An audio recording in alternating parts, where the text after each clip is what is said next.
ვიდრე ქადაგებას დავიწყებ სახარების განმარტებას, უბრალოდ მინდა ერთი თქვა. შეიძლება ბევრ თქვენთაგანს წყენს და ჩვენც. ამიტომ არის სტიქაროსანია თვითონ სასულიერო პირა მნიშვნელობა ვინც არ უნდა იყოს მრევლია თუ ასე შემდეგ, ყველა უნდა იქონიოს აბსოლუტური წვდომა, აუცილებელია ცოდნა ზოგადად რას ეზიარება, რასთან რატომ მოდიან და რატომ არის ეს ურთიერთობა ქრისტესა და ადამიანის. მხოლოდ პირი გაეზიარება და წახვიდი ეს არ არის. ამით ადამიანი ვერ ცხოვრება აუცილებელია, მაგრამ ცხოვრების გზაზე მარტო ზიარება არ დაგვიწესა უფალმა. ძალიან ბევრი სხვა რამ არის კიდე რაც უნდა ვიცოდეთ. ასე რომ ამათ მე ამ წირების მერე წაუკითხავ, თამათ არ იმას ვიზავ. დავუხსავ. დღეს წაკითხული და ეს არის 10 კეთროვანის განკურნების სახარების თხრობა და მინდა ორივე სიტყვით ანუ ეს სახარების განმარტება გადმოვცეთ. მაცხოვარი შედის ქალაქ იერუსალიმში და მას შემოხდება გზა 10 კეთროვანი, რომლებიც ღაღადებენ ახლო ვერ მიდიან მაცხოვართან და ეუბნება რომ შეგვიწყალე იესო მოძღვარო. მაცხოვარი ასეთ სიტყვებს ეუბნება რომ წადით და თქვენი თავი უჩვენეთ მღვდელთ. ისინი სათქმა უნდა დაუჯერებენ და წავლენ და გზაში აღმოაჩენენ რომ 10-ვე განიკურნა და მხოლოდ ერთი მობრუნდება უკან და ეს იყო სამარიტელი. მადლობას უხდის ღმერთს მხურვალედ და თან მუხს მოიდრეკს და მაცხოვარი ეკითხება რომ განა 10-ვე არ განიკურნეთ და სად არის ის 9? როგორ არ მოვიდა თავში აზრად რომ მოსულიყვნენ და ღმერთისთვის დიდება მიეცათ. და მაცხოვარი ეუბნება წადი სარწმუნოება შენმა გაცხოვნა შენ. ეხლა მე ესე გეტყვი თქვენ რომ ძალიან ბევრი თქვენთაგანი ამ სახარებას ხო არის ყოველდღიურად კითხულობთ სახარებას გადაშლით წაიკითხავთ და მოვალეობა მოხდილია, წიგნი დახურულია, მაგრამ ამ სახარების შინაარსი ბევრმა რა თქმა უნდა არ იცის, ხო? ამიტომ საჭიროა, რომ ჩვენ ვიცოდეთ, ანუ რას გვასწავლის მაცხოვარი და რას გვეუბნება, რა რითი მოძღავს ჩვენ. დავიწყოთ იქიდან, რომ კეთროვნები, როგორც ასეთი, ვიცით, ეს არის ძალიან ისეთი ინფექციური დაავადება, რომელიც საკმაოდ ისეთი გადამდებია და მინდა გითხრათ, რომ იცით როგორი წვალება და ძალიან ცუდი მდგომარეობა ახასიათებს მთელ სასიცოცხლო ორგანოებს ფაქტიურად ჭამს და უკვე რომ მიადგება რომ ითქვა ბოლოს უკვე ადამიანის ფატალურად ანუ დგება სიკვდილი ანუ გარდაცვალება იმიტომ რომ აბსოლუტურად ყველა სასიცოცხლო ორგანო ანუ მოშალა წაართვა და შესაბამისად ანუ ესეთი ადამიანები საზოგადოებისგან იყვნენ მოკვეთილნი და შესაბამისად ისინი ვერ იქნებოდნენ საზოგადოების წიაღში, რამე თუ მათ შეიძლება ძალიან ბევრი ადამიანი დაევადებინათ, დაეფიცირებინათ. ამიტომაც არის, რომ ისინი ყოველთვის ესეთ ადგილებში, უდაბნოში, გამოქვაბულებში და ასეთ ადგილებში ცხოვრობდნენ. როგორც ჯგუფურად ცხოვრობდნენ, იმიტომ რომ როგორც მოგხსენებათ, ეხლა ერთი და ორი ადამიანი ესე განდეგილობაში ძალიან ძნელი იქნებოდა მათი ცხოვრება. როცა მაცხოვართან მიდიან და ახლო ვერ მიდიან, იმიტომ რომ თვითონ იციან რომ დაავადებულები არიან ამით და ღაღადებენ რომ შეიწყალოს, მაცხოვარი პირველი ასაც ეუბნება რომ წადით თქვენი თავი უჩვენეთ მღვდელთ. შეიძლება ადამიანი მიფიქროს რომ მღვდელმა რატომ უნდა ნახოს რა შუაშია მღვდელი.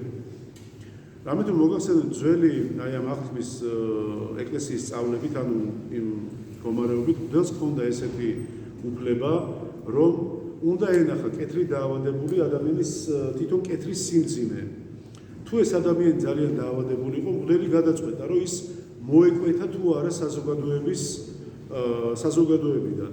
ამიტომაც იყო, რომ ესეთი ადამიანები ფაქტობრივად მოკვეთილები იყვნენ და არანაირი არც ესე ვთქვათ, უფლება არ ქონდათ ერთში დარჩენილი იყვნენ, როგორც მოგახსენეთ, ეს იყო დაავადების გავრცელების და ასე შემდეგ. ამიტომ ეს ადამიანები ცხოვრობდნენ, ანუ მოშორებით, როგორც გითხარით, გამოქვაბულებში და ასე თქვათ, ცალ-ცალკე, ესე ჯგუფურად.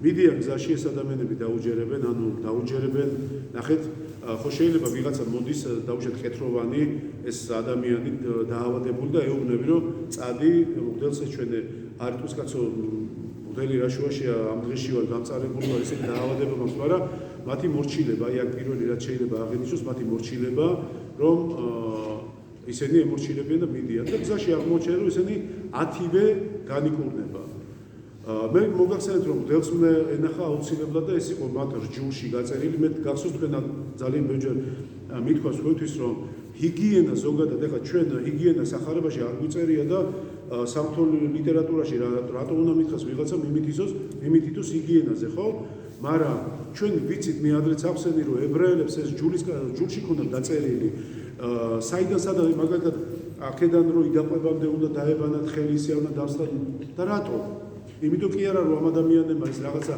რჯულში მოსემ შეიტანა იმიტომ რომ ესე უნდა და არა გაიხსენეთ 40 წლიანი იმიდა რა ქვია ეგვიპტიდან გამოსვლა ებრაელი ხალხისა საცხოვრობდნენ უდაბნოში ქვეწარმავლები მორიელები მთელი უბედურება ხო ანტისანიტარია იყო ხა ის ვერ იხდებოდა დისცისუფთავე და ამიტომაც ყვდებოდა ხალხი ანუ ძალიან ბევრი ადამიანი აი არა სწორი ესე ვთქვათ ჰიგიენური დაცვების და არა გამო ყვდებოდა და ამიტომაც იყო რომ მიიღეს ეს და რჯულში ქონდათ ეს და აქვთ რომ ეს ჰიგიენა გაწერილი უნდა ყოფილიყო ამიტომაც გითხარით თქვენ რომ რა შუაში იყო ხო დავუშვათ იმ ადამიანს მღვდელი მაგრამ ესე იყო ეს და ამიტომაც მღვდელთან უნდა წასულიყო მიდიან და აღმოჩნდა რომ განიკურნენ ერთი მობრუნდა და ეს არის სამარიტელი თვითონ მაცხოვარი ამას ამბობს სახარებაში რომ უცხო რჯულის ანუ უცხო ტომის ადამიანი მობრუნდა და ის ცხრა სად არის განა 10-ვე არ განიკურნეთ იცით რა არის მე მინდა გითხრათ რომ არავის არ ეგონოს რომ ეს 9 სადმე წავიდა და რჯული არ აასრულეს რა თქმა უნდა სახარებაში თუმცა არ არის მითითებული მაგრამ მათ ზედმიწენით იციან რჯულზე ესე ვთქვათ მუშაობა და ასრულებენ და ამიტომაც ის 9 წავიდოდა აუცილებლად მღვდელთან და შესაძირავსაც ესე იყო წესი იყო რომ იმ სიმძიმეს გააჩნდა რა სიმძიმის იყო და რო განიკურნა რა უნდა ესე ვთქვათ როგორი შესაძირი უნდა გაეკეთებინა შესაძირიც გადაიხადეს დარწმუნებული ვარ ამაში და მე კი არა მთელი დედა ეკლესიის მამები მაგრამ ნახეთ ყველაზე მთავარი ეს ყველასგან მოძულებული ხო სამარიტელი სალანძღავი სიტყვა იყო ებრაელებში გავიცნობ თუნდაც რა დღეს რომ ჭასთან სამარიტელი დედაკაცის და მაცხოვრის საუბარი ანუ სამარიტელი ადამიანი რომელმაც დაწკულებულს შეუხვია და მიიყვანა და უმკურნალა და გამოაჯამთელა ანუ მაცხოვარის სახარებაში გვასწავლის თუ ნახეთ ადამიანებისგან და საზოგადოებისგან მოკვეთილი ადამიანი როგორ შეიძლება იყოს შენთვის დაუშვათ მეგობარი როგორ შეიძლება აღმოგიჩინოს შენ დახმარება და რაც ბოლოს ყველაზე მთავარია სამარიტელში მუდმივად მაცხოვარი თავის თავს ხედავს იმიტომ რომ ესეს დევნიდნენ მაცხოვარს როგორც დევნიდნენ სამარიტელებს და იმდენად სალანძღავი სიტყვა იყო როგორც მოგახსენეთ ბევრჯერ მაცხოვრისთვისაც უკადრებენ რომ შენ სამარიტელი ხომ არ ხარ ანუ ფაქტიურად გალანძღეს მაცხოვარი ამიტომაც არის რომ იმ ადამიანებმა რა თქმა უნდა რჯული აღასრულეს მაგრამ მე ხშირად მithქვას თქვენთვის რომ კანონებით არ ცხონდება ადამიანი გესმით? არ შეიძლება კანონმა აცხონოს, კანონი უნდა დაიცვა, მაგრამ ამ ადამიანმა, რა თქმა უნდა, ესეც უნდა მისულიყო, მაგრამ პირველი რაც გააკეთა, მან ყველაზე მეტად მიხვდა, რომ ის არც მღვდლის მიერ იქნა განკურნებული და არც ვიღაცა სხვა, ვინც იდგა და ვინც უთხრა, რომ წადი ეჩვენე მღვდელს ამ დიდონ მაცხოვარი, მისი ისე აღლენილია ეს სასწაული და მოდის უვარდება ფეხებში და მადლობას უხდის და ამიტომაც ეუბნება მაცხოვარი რომ ის განახო 10-ვე განიკურნეს 9-სად არის რატომ არ ეყოთ ამისი გააზრება რომ მობრუნებულიყვნენ და მადლი ანუ შეეწირათ უფლისთვის მადლობა ეთქვა უფლისთვის და ეს ადამიანი ამ ადამიანს ეუბნება მაცხოვარი რომ წადი სარწმუნოება შენმა გაცხონა და განკურნა შენ და მე ესეთი კითხვა მინდა დავსვა რომ რამდენად ჩვენ ძალიან ხშირად ვიქცევით აი ასე ამ 9 ყოფილი კეთროვანები რამდენჯერ გვავიწყდება თვითონ ჩვენთაგანს აი მადლიერების ზნობის გარეშე ყოფნა, მადლობის გადახდის გარეშე ყოფნა. მე ბევრი მინახავს ჩემი ალბათ დაუვერდი ეკლესიაში და ძალიან ბევრი მინახავს მოსული, აღკინებული, მაგრამ ძალიან ბევრს დღეს ვეღარ ვხედავ, იმიტომ რომ მიიღეს მათ ის რაც უნდათ ღვთისგან, ესე ვთქვათ, ის მადლი, ის წყალობა და დღეს ეს ადამიანები შეიძლება შევხვდნენ მაღაზიებში, გარეთ, უბნებში და ასე შემდეგ.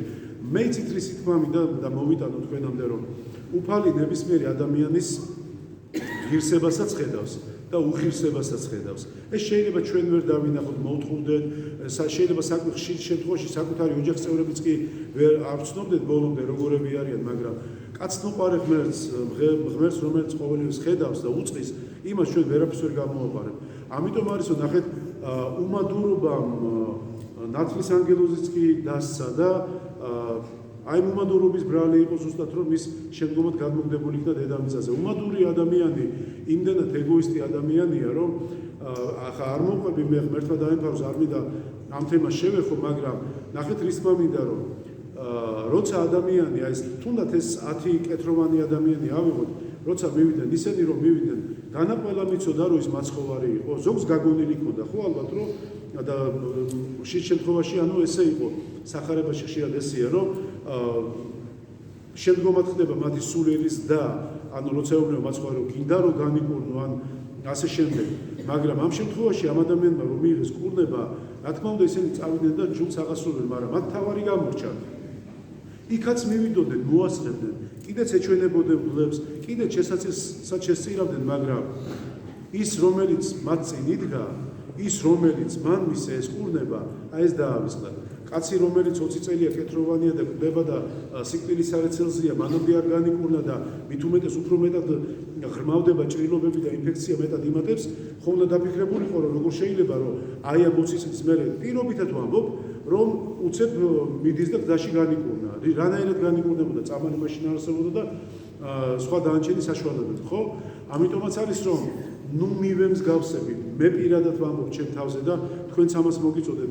ეს უმადური ნუ ვიქნები, ნუ რას დროს, ნურც ნურავის, ნურც ოჯახის წევრების, ნურც ღმერთზე ხო საერთოდ აღარ შეიძლება ვახსენოთ ამ კონტექსტში, იმიტომ რომ მარტო ცოდვა კი არ არის, კრეხელობაც კი არის, ანუ ამაზე საუბარი, მაგრამ შეხედეთ თქვენს გარშემო ადამიანებს, მეზობლებს, ნათესავებს, ახლობლებს, შეხედეთ ჩვენსა და თქვენს და მათ მდგომარეობას, როგორ გაცივდა ურთიერთობები.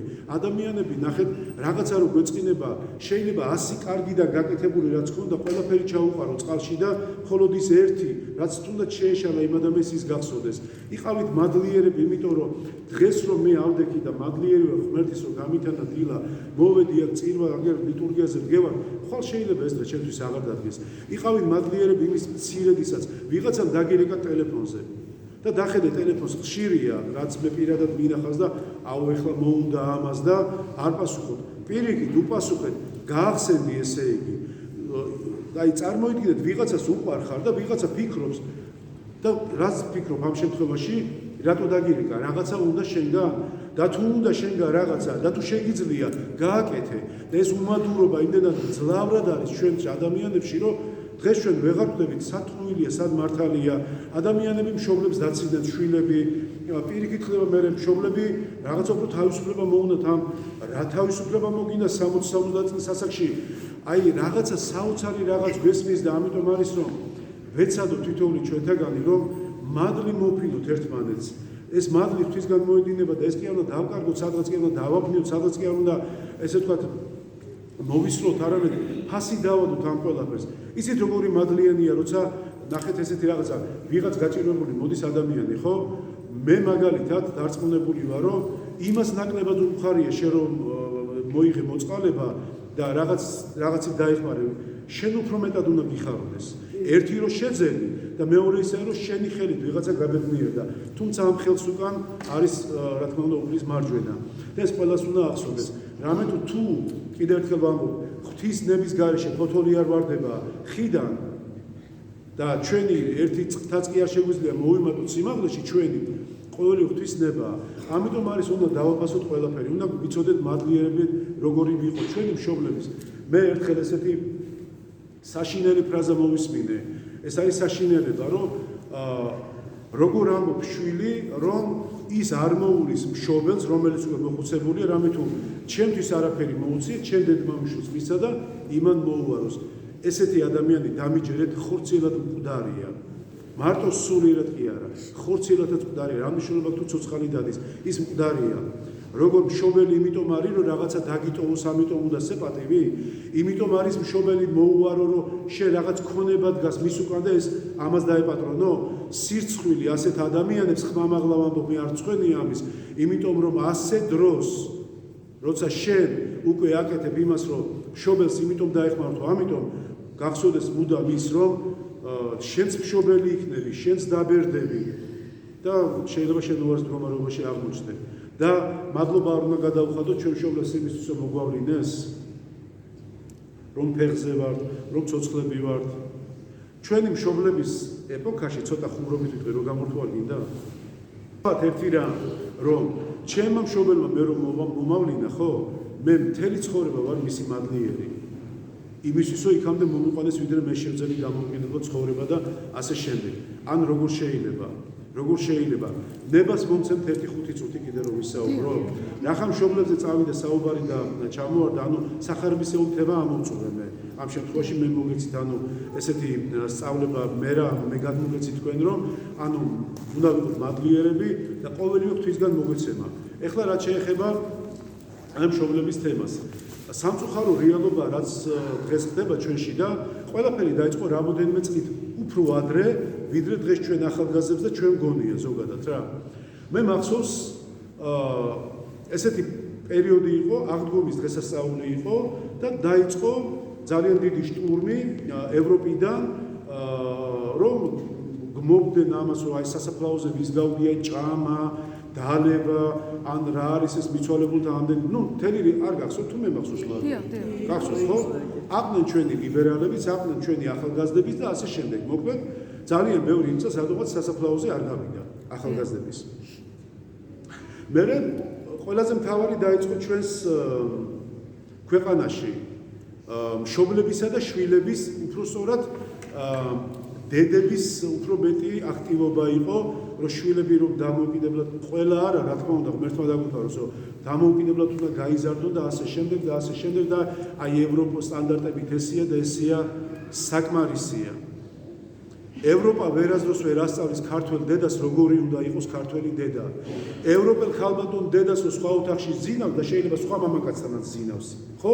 ამ დროს ქართველ დედას თავისი შვილის გულზე უდევს ყური და თავის თან აი ეს საკმარა იმ კლავზე და იმ პულზე უდევს ხელი, რომ რამე არ გაეპაროს. ვის ასწავლიან დედობას გეხოცები რა?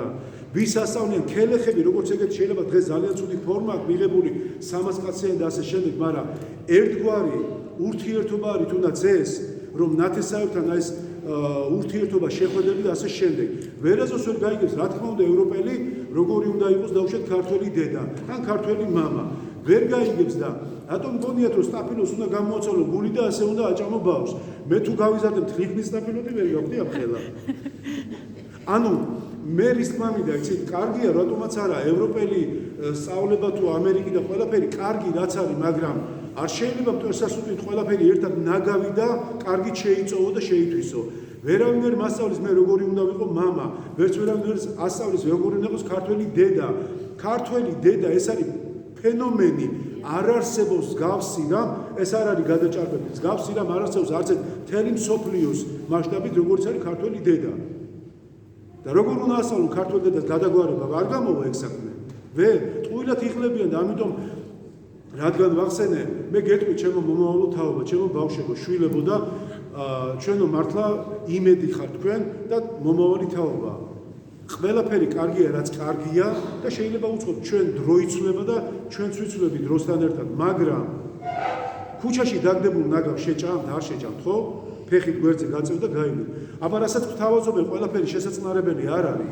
მიიღეთ ის, რაც კარგია და ნუ მივიღებთ იმას, რაც ცუდია, ვინმე რა ძალით არავინ გააკეთებინებს, თუ ჩვენით არ გავაკეთებთ. ადამიანი რო გასინჯავს ელემენტარულად საჭმელს მაგიდასთან, ზდილობიანი ადამიანი მოიქცევა ასე. რო გადაიღებს ერთ ყოვს, რო გასინჯავს და ნახავს არ ვარდა და არ მოეწონა ესე ვთქვათ, ხო?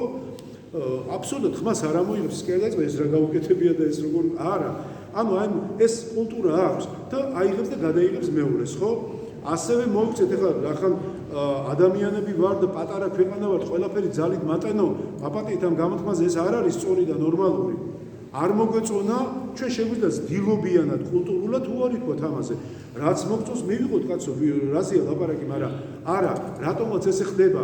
უნდა გვასწავლონ მამობა, დედობა, უნდა გვასწავლონ ცხოვრება, ვისასწავლით ხალხო, ნუ გადამრიეთ, ოღონდ გულწრფელად გეუბნებით, ჩვენი ასაკის რაც საქართველოს ამხელა არ არის ისეთი აქ სახელმწიფოები. გადახედე და მიხვდები, წაიკითხე და მიხვდები. არ შეიძლება ესეთი რაღაცა საქართველოში სულ რაღაცა 400 წლიანი მუხა ამერიკაზე დიდია. ნუ, ეხლა რაზე ვლაპარაკობ, ხო სხვა დანარჩენზე. ამიტომ არის რომ ენაცოლოს ჩემი თავი ყველას, მე სტუმარი მიყვარს, მაგრამ სტუმარმაც თავისი ადგილი უნდა იცოდეს. როცა მოვა ნებისმიერ სახში რომ შემოუშვე და ხირას რომ გადავა, ხო მიუთითებ თავის ადგილს. ასევე ნებისმიერი მომხდური მოხვედი გენაცვალოს ჩემი თავი, მაგრამ გადახვედი უკვე ყირას, გეყოფა დაამუხრუჭე, თუ ვერ ამუხრუჭე შენსაში. წადი და იქ რაც გინდა ის გააკეთე. აი ეს მინდოდა მეთქოს სულ. Right.